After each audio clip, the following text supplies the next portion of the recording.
이 여호와라는 이 단어에는 합성어가 돼서 여러 가지로 우리에게 가르쳐 주는데, 그것은 바로 하나님이 어떤 분인가 하는 것을 보여주는 중요한 내용을 담고 있는 것입니다. 여호와와 더불어 같이 만들어진 합성어 중에는 이 여호와 니시라는 말이 있어요. 이것은 여호와는 나의 깃발이다. 다시 말하면 나의 승리라는 뜻이죠. 또 여호와 살롬, 그것은 여호와는 평강이시다. 또 여호와 삼마, 여호와께서 거기 계신다. 또한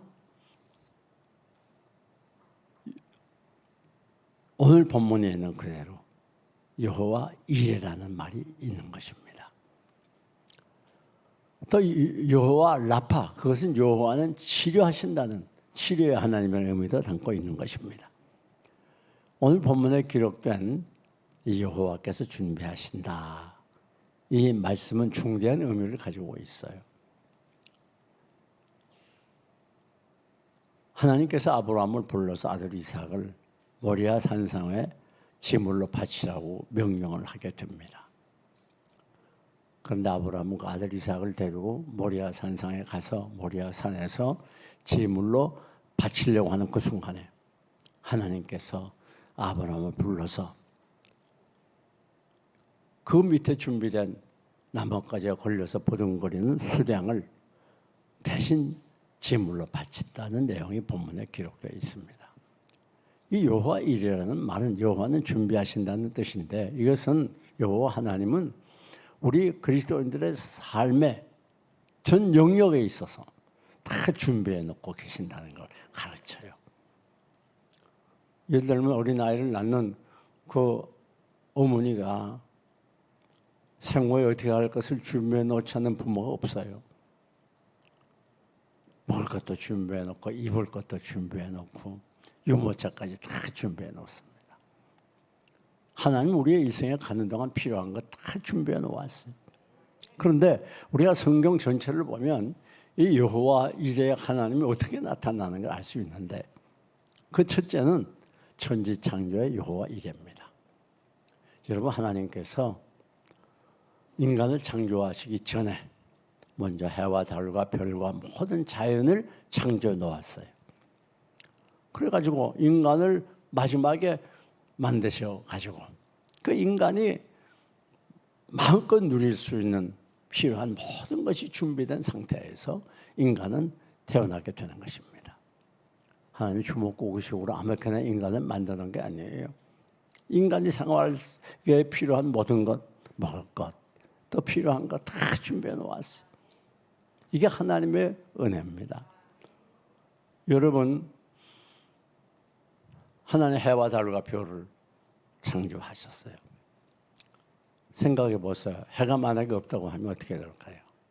우리 인간을 비롯한 모든 생물들의 대부분의 에너지가 해로부터 오게 되잖아요. 그래서 이 해는 우리가 잘 아는 그대로 적외선과 자외선이 있습니다. 적외선은 나무에 잎이 나가게 하고 열매를 맺게 하고 살아가게 하는 거예요. 또 우리 사람에게는 영양분을 제공해 주고, 그래서 우리가 뒤로 또 치료하는 그런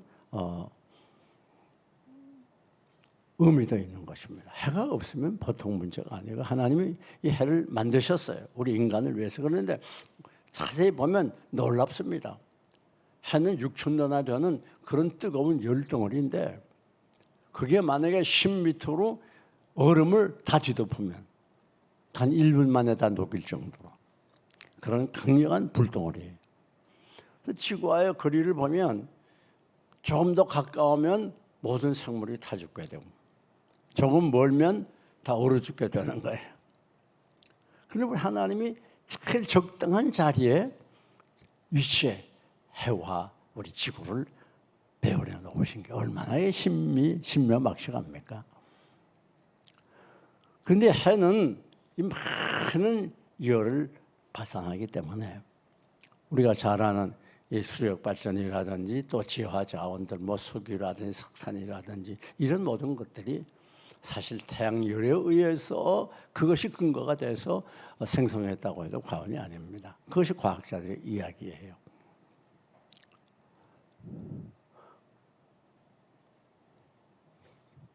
이 해는 지구에 비해서 36만 3천 배가 되는데 지구가 해 속에 들어간다면 130만 개가 들어갈 수 있는 그런 거대한 크기입니다.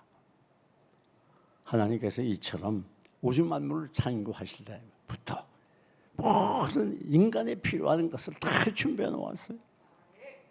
여러분, 사실 우리가 전기세를 내지만은 그건 전기세를 내는 게 아니고 전기를 가져다 주는 그 수고하는 비용이지요. 전기세는 내는 게 아니라 하나님이 다 주시잖아요. 또 물도 우리가 공짜로 먹습니다만은 물도 하나님이 예배해 주신 거예요. 그 수돗물을 여러분 집 앞까지 가져다 주는 수고비예요. 그게 물값이 아닙니다. 그게. 그렇잖아요. 따져보세요. 공기도 마찬가지죠. 지금까지 여러분이 공기 공짜로 마셨잖아요. 하나님이 예배해 놓으셔서 한껏 마시잖아요. 만약에 공기를 우리가 사서 마신다면 엄청난 비용이 들 거예요. 하나님 우리를 위해서 다 준비해 놓으신 참 놀라운 하나님의 사랑입니다. 뿐만 아닙니다. 또 죄인 구속의 여호와 이랍니다. 이 말은 무슨 말인가? 이제 오늘 본문을 보게 되면 하나님께서 아브라함의 명령해서 100세 난 아들 이삭을 모리아 산상에 제물로 바치라고 그랬잖아요. 근데 여러분, 아브라함은 그 말에 아무 이의를 제기하지 않고 아들을 데려갑니다. 뿐만 아닙니다. 더욱이 이 이삭은 더 놀라워요. 아니, 아버지가 아들을 제물로 바치려면 칼로 찔러 죽여가지고 토막을 내서 불을 태워서 바치는 거예요. 그걸 뻔히 알면서도 아버지 아들에게 저항하지 않았어요. 아니, 요즘 아이들 같으면 당장 전화할 겁니다. 119에 전화해가지고 여보세요, 우리 아버지가 나 죽이려고 그래, 빨리 도와주세요. 뭐 그럴 거예요. 그런데 이삭은 아무 저항을 하지 않았어요. 하나님께 제물로 바치도록 자기 몸을, 자기 생명을 내놓았어요. 이것은 무엇을 보여주는가 하면 여기에 바로 이삭은 예수 그리스도의 모형이요 상징임을 가르쳐주고 있습니다. 자, 이 말을 설명하기 위해서 우리 구약의 제사 제도를 말하지 않을 수 없어요. 여러분은 지금 이렇게 교회 나와서 하나님 내 죄 용서해 주세요. 그럼 다 용서함 받으니 얼마나 편리하고 좋습니까? 그러나 구약 시대에는 사람이 범죄하게 되면 그냥 용서함 받은 게 아니에요. 제물을 반드시 가지고 제사장에 가야 돼요. 그러니까 제사장이 제물 위에 그 제물이 양도 되고 소도 되고 수염소, 수양도 되고 또 비둘기도 돼요. 그럼 제사장이 그 사람의 지은 죄를 그 동물에게 전가시켜요. 그 기도를 하고 그 동물을 잡아요. 왜? 사람이 범죄하면 죽는 거예요. 하나님의 법은 죽으면 사망이에요. 그렇기 때문에 이 사람이 범죄했으니까 당연히 죽어야 되는데 그 짐승에게 그의 죄를 덮어씌우고 사람 대신 짐승을 죽이는 거예요. 왜 그런가 하면 피 흘림이 없으면 죄사함이 없다고 성경에 말했어요. 대신 죽어야 돼요. 피를 흘려야 이 사람이 죄 용서함을 받고 살아나게 되는 거예요. 그것이 구약의 제사 제도인데 그것은 우리 예수 그리스도의 구속을 역시 예표하고 있는 것입니다. 여러분, 하나님께서 영 죽었던 범죄한 우리들을 위해서 독생자 예수 그리스도를 준비해 놓았어요. 그래서 요한복음 1장 29절을 보면 보라, 세상 죄를 지고가는 어린 양이라고 표현했어요. 우리 주님이 이렇게 제물이 됐어요. 그래가지고 온 세상 사람들의 죄를 다 짊어지고 십자가에서 고난당하고 죽어주신 것입니다. 그래서 우리 주님의 보혈의 공로를 통해서 우리는 이렇게 쉽게 나와서 회개하고 죄 용서함을 받고 행복한 신앙생활을 하게 된 게 아닙니까? 하나님께서 우리 죽은 영혼들 인류를 구원하기 위해서 독생자 예수 그리스도를 한 마리 양으로 준비해서 양이 사람의 죄를 짊어지고 대신 죽는 것처럼 피를 흘리는 것처럼 우리를 위해서 모든 세상 죄짐을 다 지고 십자가에서 죽어주셔서 우리가 예수 그리스도를 믿음으로 구원을 받게 되는 것입니다. 이게 놀라운 오며 심며 막시간 기적이 아닐 수가 없어요. 이것은 믿음으로만 이해할 수 있는 것이고 성령의 감동으로 은혜로만 이해할 수 있는 거예요. 얼마나 놀라운 일인지 모릅니다. 여러분, 그런데 오늘 우리들이 여기서 깊이 또 생각해 볼 게 있어요. 여기 나오신 분들 아마 거의 다 전도받아서 오셨겠죠. 그렇죠? 어느 전도인을 통해서 전도받아서 왔어요. 하나님께서 여러분을 만세전에 하나님의 자녀로 택하시고 여러분을 부르신 도구가 뭡니까? 전도인들이에요. 어느 때가 전도인들이 여러분에게 접근해서 복음을 전했던 그것이 하나님의 은혜로 그들을 통해서 도구로 하나님께 나온 거예요. 우리 교회도 그런 분들 대부분이지 않습니까? 사랑하는 여러분, 마찬가지입니다. 이제 지금 이 주에 죽은 영혼들이 얼마나 많아요. 하나님 모르는 분들이. 그들에게 여러분들이 준비한 도구가 되어야 되는 거예요. 그들에게 나가서 복음을 전해야 되는 거예요. 그 책임이 우리에게 있어요. 그렇잖아요.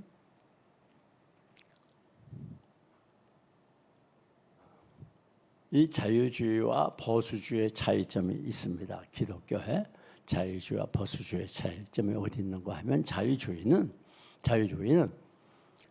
이 사회 정치 제도 이것을 개혁하고 또 많은 복지를 만들어서 또 인권운동, 민권운동을 통해서 행복한 사회를 만들겠다는 게 자유주의입니다. 그래서 주로 나가서 데모하는 것은 기독교 중에서는 자유주의 교회가 대부분이에요.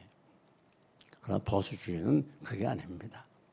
복음을 전해서 영혼을 변화시키고 하나님께 돌아오게 함으로 인해서 이 사회를 행복한 사회로 만드는 것이 바로 보수주의 사상입니다. 이게 엄연히 달라요. 우리는 우리를 위해서 어린 양 되신 예수 그리스도를 준비해 주신 하나님께 감사하지 않을 수가 없어요. 세 번째 여호와 이레는 현실에서의 여호와 이레입니다. 현실에서 무슨 말인가 하면 아브라함의 아들 이삭을 내리고 모리아 산상에 갔는데 그것에 수량이 수풀에 걸려 있었어요.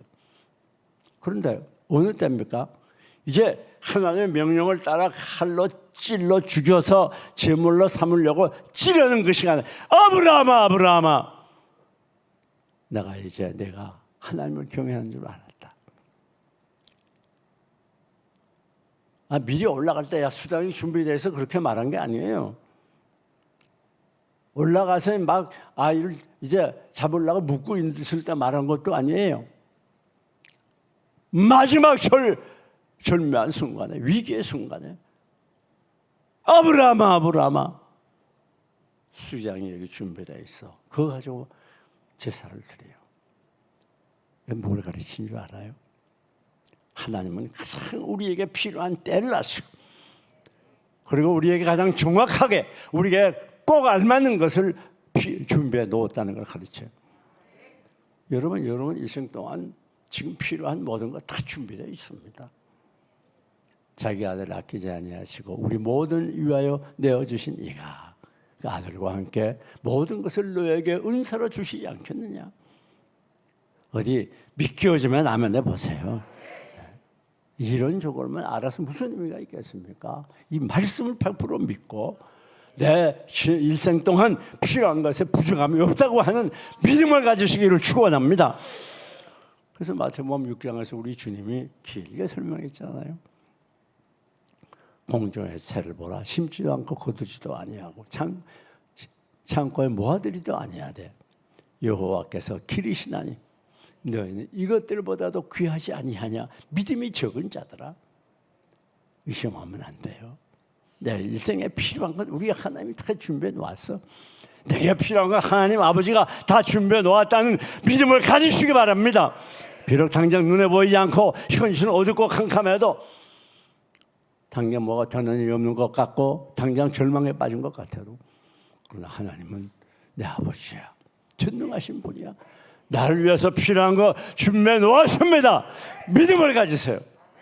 그럴 때 놀라운 기적이 나타납니다. 현실에 여러분의 필요가 나타나고 보여지게 되고 만져지게 되는 거예요. 어려울수록 믿음을 굳게 해야 되고, 어려울수록 믿음을 붙잡아야 되고, 어려울수록 주님께 더 가까이 나갈 이유가 바로 여기 있는 거예요. 아니, 하나님이 준비해 놓았다는데 누가 그걸 의심합니까?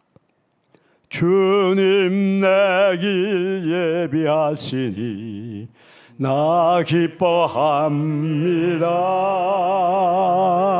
주님 내 길 예비하시니 나 기뻐합니다. 여호와 이레 여호와 이레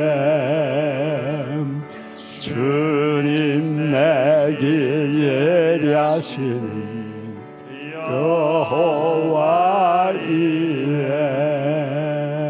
참 놀라운 일이죠. 이걸 믿어야 신자예요. 말씀을 믿지 않으니까 예수 믿어도 밤낮 불안하고 스트레스 받고 절망하지 않습니까? 그냥 그대로 믿으세요. 네? 여러분의 길에 필요한 거 예비해 놓았어. 뿐만 아닙니다. 더 놀라운 건 미래의 여호와 이레입니다. 자, 본문 보니까 아브라함이 하나님의 말씀을 듣습니다. 야, 내가 네게 복을 주겠어. 하나님이 아브라함을 만났어요. 내 자신이 앞으로 번성할 거야. 하늘의 벌과 땅이 모래같이 많아질 거야. 한 민족으로 이룰 거야. 그리고 내 자손 중에서 메시아가 탄생할 거야.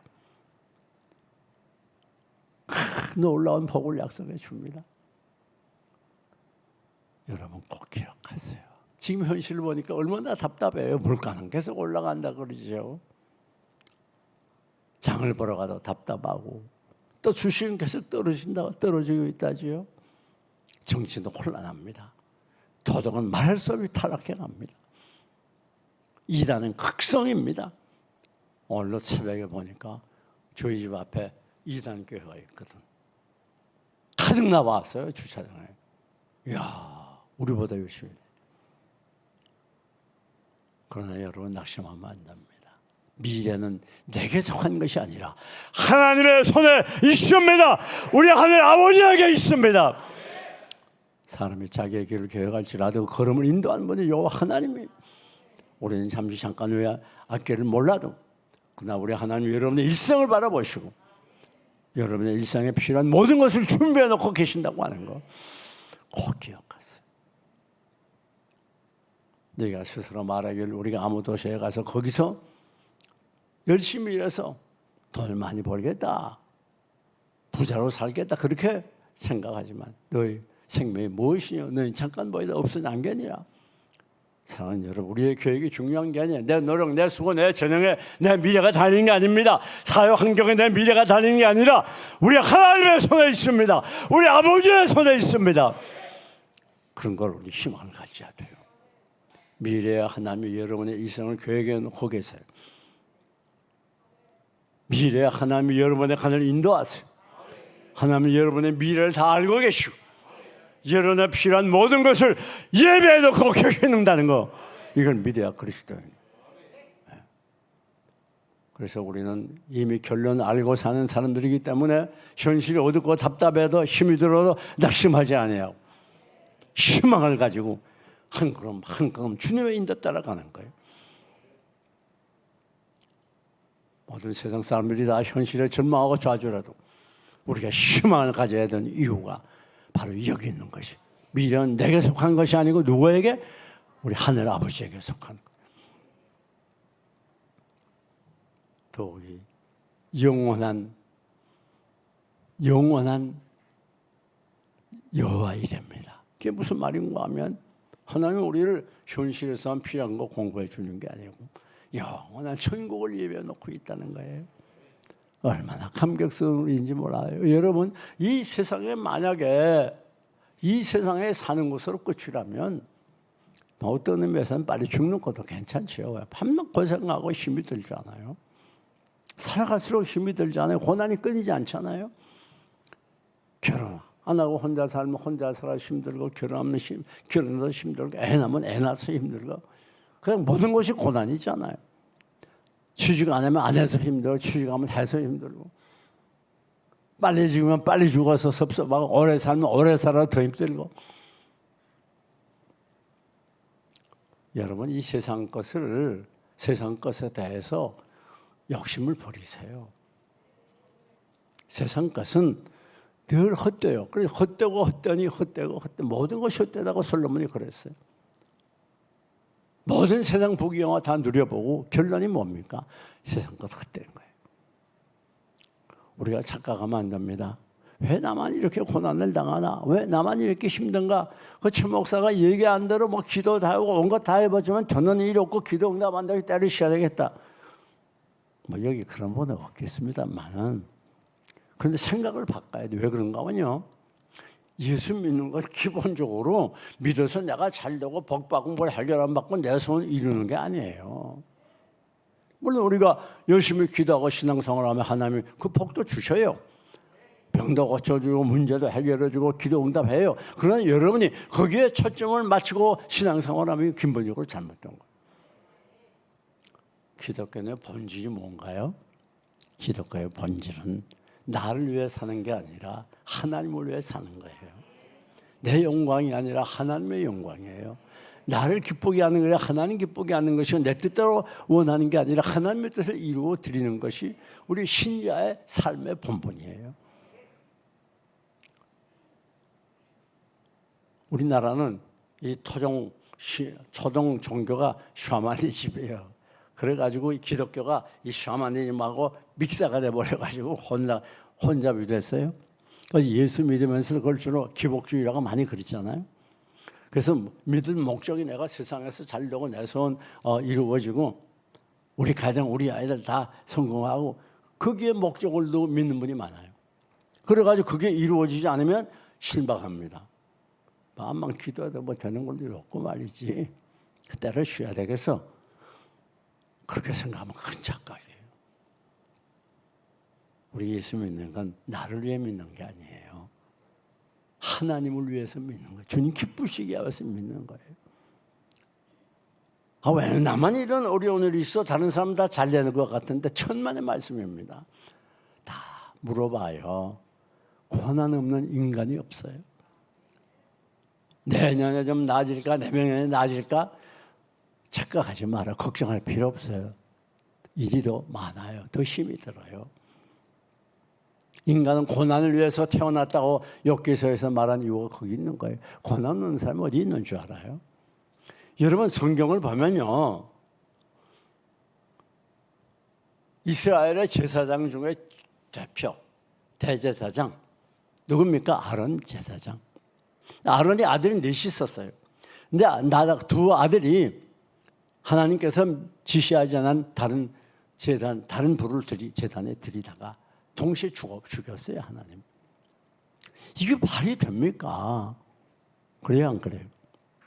이게 말이 안 되죠. 아니, 하나님을 위해서 그렇게 봉사하고 헌신하는데, 아니, 아들이 둘을 한꺼번에 죽이다니. 하나님 너무하잖아요. 뭘 훈계하거나 야단을 하면 차라리 모르는데, 벌을 잠시만 주면 몰라도 당장 죽이는 거 너무하잖아요.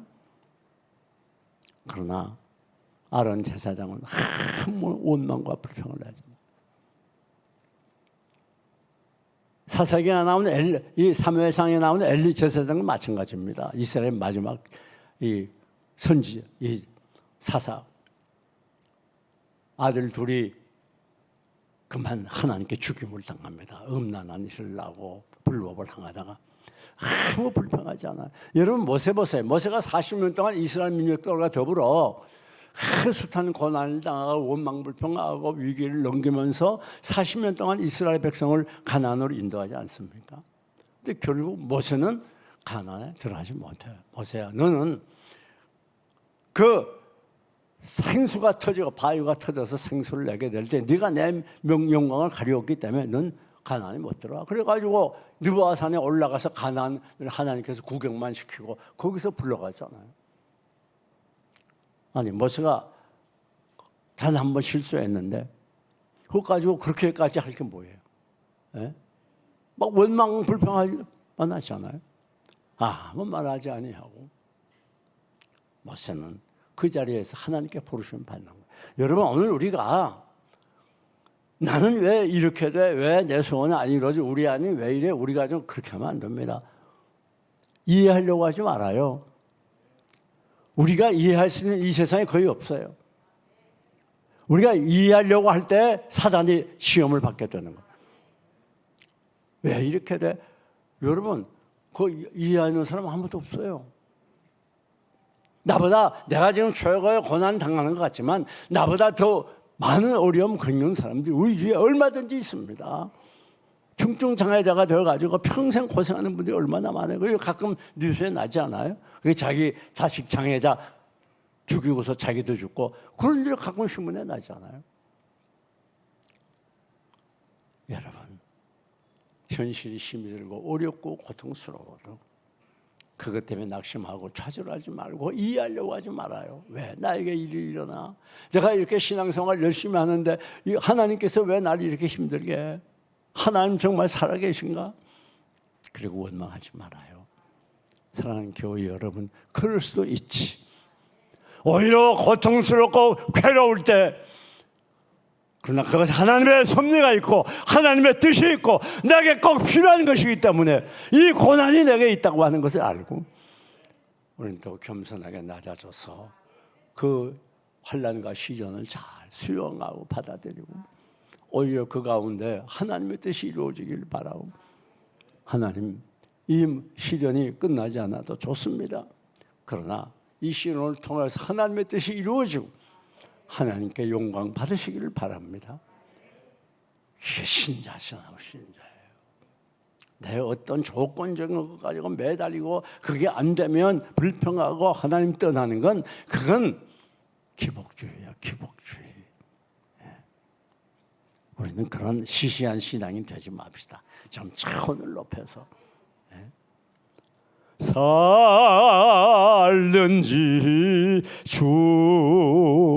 죽든지 뜻대로 하소서. 우리에게는 영원한 천국이 있는 거예요. 그렇기 때문에 우리 주님이 예비한 영원한 천국을 바라보고 이 땅을 위해서 행복하게 살 생각하지 말아요. 이 땅은 아무리 오래 살아도 행복이 없어요. 내가 너희를 위하여 처소를 예비하려고 하나니 내가 가서 처소를 예비하면 내가 다시 와서 너희를 나 있는 곳에 인도하여 너희도 살게 하겠다. 여러분을 위해서 지금 천국이 준비되어 있어요. 그날을 기다리며 내 등불 밝게 켰다가 주께서 오라 하시면 내 영혼 들어가겠네. 그렇죠? 우리는 이것이 우리의 소망이고 이 땅에서 이것이 우리의 삶의 전부이지 시시한 세상 것 그게 매여서 울고 웃고 그러면 안 되는 거예요. 사도 바울은 이 세상 걸 뭐라고 그랬죠? 분토와 같이 버렸다. 오줌똥과 같이 생각했다고 말이에요. 세상과 매달려서 그것 때문에 울고 그것 때문에 웃고 그것 때문에 슬퍼하고 그것 때문에 기뻐하고 그러지 말아요. 이 땅은 잠깐 지나갑니다. 다 지나가고 나면 영원한 천국에서 우리는 영원토록 주님과 더불어 살 그 기쁨과 희망을 가지고 살아야 돼요. 뿐만 아니라 영원한 여호와 이레는 우리 위해서 상을 준비해 놓았다는 거예요. 여러분이 이 땅을 위해서 주님을 위해서 수고하고 봉사하고 헌신한 모든 수고들, 희생들, 충성들 다 그대로 없어지는 게 아니라 영원한 천국 행위록에 다 기록이 되어 있다고 그랬어요. 그리고 여러분이 행하는 그대로 상을 주시는 거예요. 하다못해 나를 믿는 소자 하나가 냉수 한 그릇 주는 것까지도 결코 상을 잃지 않으리라. 아니 냉수 한 그릇 준 거 누가 그걸 그렇게 중요하게 생각해요? 다 잊어버리죠. 아니 그건 둘째치고 큰 은혜를 입고도 다 잊어버려요. 그런 세상인데 여러분이 주를 위해서 이렇게 열심히 봉사하고 찬양하고 또 성김직으로, 샘터지기로, 성가대로, 교사로, 안내로 각 분야에서 수고하니 모든 수고 결코 헛되지 않습니다. 그래서 사도 바울은 마지막 인생을 마감하면서 디모데서 6장에서 뭐라고 고백합니까? 나를 위하여 의의 면류관이 예배되었으므로 나뿐 아니라 주님의 오심을 사모하는 모든 자에게도 역시 준비되어 있다. 그렇게 말하고 있는 거예요. 사랑하는 교회 여러분, 우리 천국을 바라보고 상을 바라보며 희망을 가집시다. 시급절하고 잠깐 왔다가는 이 세상 것들 때문에 매이지 말고 날마다 천국 바라보며 살아가야 될 거예요. 그럼 이제 말씀을 맺습니다. 이렇게 여호와 이레의 복, 어떤 여호와 이레? 천지창조의 여호와 이레, 죄인 구속의 여호와 이레, 현실에서 여호와 이레, 미래의 여호와 이레, 영원한 여호와 이레. 이런 여호와 이레를 받을 자가 누구냐? 여기 아브라함을 보면 순종했던 걸 알 수 있어요. 자, 여기 아브라함이 있는 브엘세바에서 모리아까지 아들을 제물로 바쳐야 되는 모리아까지는 80km입니다. 그럼 꽤 먼 거리죠. 그 80km를 걸어서 갔어요. 그러면 이 아버지 아브라함이 얼마나 마음이 힘들까 생각을 해봐요. 아니, 다른 사람이 그런 것도 아니에요. 강도가 그런 것도 아니에요. 교통사고가 난 것도 아니에요. 아버지가 아들을 죽여가지고 제물로 바쳐야 돼요. 이게 보통 일입니까? 아브라함도 인간이기 때문에 그 먼 거리를 가면서 생각이 많았겠죠. 번민했겠죠. 우리가 그렇게 생각하면서 뭐 특별히 잘못된 게 아닐 거예요. 그런데 정말 내가 이게 미친 짓이 아닌가? 꼭 이렇게 해야 되나? 아니, 하나님이 나에게 어떤 때는 이렇게 자녀가 번성하도록 자녀를 주신다고, 후손을 주신다고 이때 잡으라고 그래? 하나님이 이렇게 잔인한 분인가? 뭐 여러 가지 생각을 많이 할 수 있어요. 아들에 대한 뜨거운 사랑 때문에 많은 아픔과 상처가 있었을 거예요. 그러나 아브라함은 변하지 않았습니다. 아침 일찍 일어났다고 그래서 이삭을 데리고 모리아산 향해 갑니다. 80km를 가는 동안 아무 변화가 없었어요. 그렇습니다. 여러분, 여호와 일에 복을 받는 분 누굽니까? 순종하는 분이에요. 이해가 돼도 순종하고, 이해가 안 돼도 순종하고, 이익이 돼도 순종하고, 불이익을 당해도 순종하고, 왕따가 돼도 순종하고, 나는 순종하다 죽으리라 각오를 가지고 순종하는, 거기에 기적이 나타나는 거예요. 그게 여호와 이레가 있어요. 근데 어떻게 이렇게 순종했는가? 믿음이 있었어요. 여러분, 오늘 4절을 보면 여기 놀라운 말이 나옵니다. 내가 아이와 함께 거기 가서 예배하고 우리가 너에게로 돌아오리라. 우리가 1인칭 복수예요. 무슨 말이냐? 내가 가서 제사 드리고, 그리고 내 아들 이삭과 더불어 너에게 올 거야. 그러면 사원들 너 여기서 기다려. 내가 내 아이와 함께 올 거야. 바로 그 말이에요. 아니, 히브리서 11장을 보면 이 어떻게 그렇게 했는가? 아브라함은 아들 이삭을 하나님이 살리실 줄은 믿었다고 그래요. 참 놀라운 일이죠. 왜요? 그 믿음의 근거가 뭡니까? 하나님이 약속했잖아요. 내가 네 아들을, 내 후손을 하늘의 별처럼 땅의 모래처럼 번성하게 했다. 그 약속은 믿었다. 하나님이 약속했으니까 내가 이 아들 죽여도 하나님이 살릴 거야.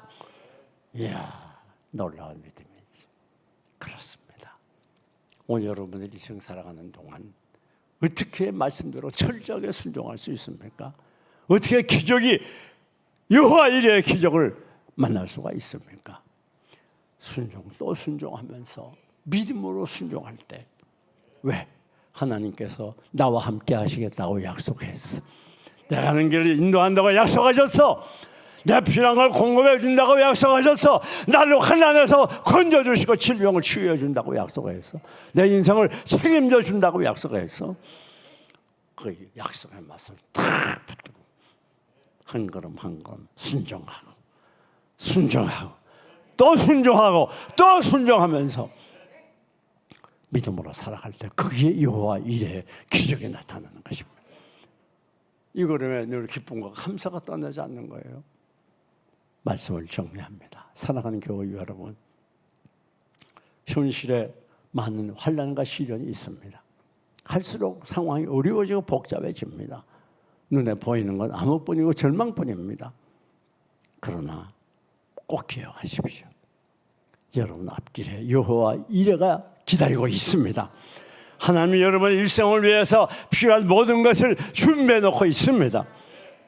그런 거가 현실에 좌우되고 현실에 빠져서 욱거리고 허우적거리고 현실을 인해서 낭망하고 원망불평하지 말고 말씀대로 순종하되 믿음으로 말씀을 붙들고 순종해서 늘 기뻐하며 감사하는 행복한 삶을 통해서 여호와 이레 놀라운 기적이 여러분의 일상에 함께 하시기를 주님의 이름으로 축원합니다.